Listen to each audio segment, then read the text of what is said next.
नमस्कार बंधुरा welcome to PGN Bangla. এই ভিডিওতে আমরা ইস্ট বেঙ্গল এবং মোহনবাগান দলকে নিয়ে বেশ কিছু ইম্পর্টেন্ট আপডেট দেব। অবশ্যই শেষ পর্যন্ত দেখবে এবং আমাদের চ্যানেলে প্রথমবার এলে চ্যানেলটি সাবস্ক্রাইব করে তার পাশের বেল আইকনটা অন করে দেবে। প্রথমেই জানাই সকল ইস্ট বেঙ্গল ফ্যানেদের ইস্ট বেঙ্গল দিবসের শুভেচ্ছা। গতকাল ইস্ট বেঙ্গল ডে ছিল, তাই ইস্ট বেঙ্গলকে নিয়েই প্রথম কথা বলি। একটা স্ট্রং রিউমর ঘুরছে, কেরালা ব্লাস্টার থেকে রাহুল কেপিকে নাকি সাইন করাতে চলেছে ইস্ট বেঙ্গল। এইরকমই একটা খবর বেরিয়ে আসছে, তবে এটা একটা রিউমর। যদি এই সাইনটা ইস্ট বেঙ্গল করায়, অবশ্যই একটা ভালো সাইন হতে পারে ইস্ট বেঙ্গলের জন্য। একজন ইয়াং ট্যালেন্ট রাহুল কেপি, এর ফলে ইস্ট বেঙ্গলের উইং বিভাগের অপশানও আরও বাড়বে। তবে আমার মতে উইংয়ের প্লেয়ারকে টার্গেট না করে একটা ইন্ডিয়ান ডিফেন্সের প্লেয়ারকে টার্গেট করলে হয়তো বেশি ভালো হতো। ইস্ট বেঙ্গলের অ্যাটাক যথেষ্ট স্ট্রং আছে, সেই তুলনায় দেখতে গেলে ডিফেন্স লাইনটা একটু উইক। এবার ম্যানেজমেন্টের মাথায় নিশ্চয়ই কোনো প্ল্যান ঘুরছে, তাই জন্যই হয়তো এরকম সিদ্ধান্ত নিতে চলেছে। তার মধ্যে হেক্টর ইউজ থেকে 1 বছরের জন্য দলে সাইন করিয়ে নিয়েছে ইস্ট বেঙ্গল, ফলে ডিফেন্স লাইনের বিদেশি বিভাগটা স্ট্রং হয়ে গেছে।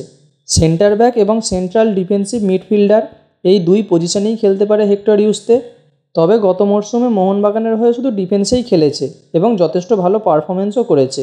মোহনবাগানের লিগ শিল্ড জেতার পেছনে হেক্টর ইউজের অবদান যথেষ্ট ছিল। তবে তাকে নিয়ে একটা সমস্যার জায়গা আছে, সেটা হলো তার স্পিড। 36 বছর বয়স হয়ে গেছে, তাই স্পিডটা একটু কমে গেছে। তবে তার ডিফেন্সিভ এবিলিটি এবং ফিটনেস দেখলে কোনো সমস্যার জায়গাই নেই। আর ইস্ট বেঙ্গলে জয়েন করার কারণ জিজ্ঞাসা করলে হেক্টর ইউজতে বলে, কলকাতার দর্শককে দেখে আমি মুগ্ধ হয়েছি। ডার্বিতে আমি দেখেছি কলকাতার দর্শকদের উন্মাদনা, তাই আমি কলকাতার ক্লাবেই থাকতে চাই। কলকাতার দর্শকদের গুণগান শুনে বেশ ভালোই লাগলো। এবার আসি মোহনবাগানের খবরে। তো আজ বিকেল 4টের সময় আনোয়ার আলীর কেসটা সলভ করার জন্য মিটিংয়ে বসতে চলেছে player status committee.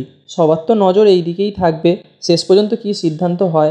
Anwar Ali ban খায় নাকি মোহনবাগানেই কন্টিনিউ করে, এই বিষয়ে তোমাদের কি মনে হয় অবশ্যই কমেন্টে জানিও। মোটামুটি সন্ধ্যে 6টার মধ্যে খবর চলে আসবে, আমি তোমাদের আপডেটও দিয়ে দেবো।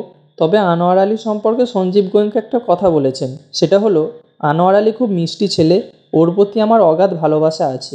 দেখো, আনোয়ার আলীর সাথে মোহনবাগান ম্যানেজমেন্টের তো কোনো সমস্যা হয়নি বা ঝামেলাও হয়নি। আনোয়ার নিজেই ক্লাব ছাড়তে চাইছে, আর ওইভাবে তো ক্লাব ছাড়া যায় না, তার জন্য সঠিক কারণ দেখাতে হবে। সব কথার এক কথা, প্লেয়ার স্ট্যাটাস কমিটি কী সিদ্ধান্ত নেয় সেটাই দেখতে হবে। আশা করছি আজ আনোয়ার সমস্যার জটটা কাটবে। তো বন্ধুরা, এই ছিল আজকের আপডেট। ভিডিওটি ভালো লাগলে অবশ্যই লাইক এবং শেয়ার করবে। দেখা হচ্ছে পরবর্তী ভিডিওতে। Bye bye.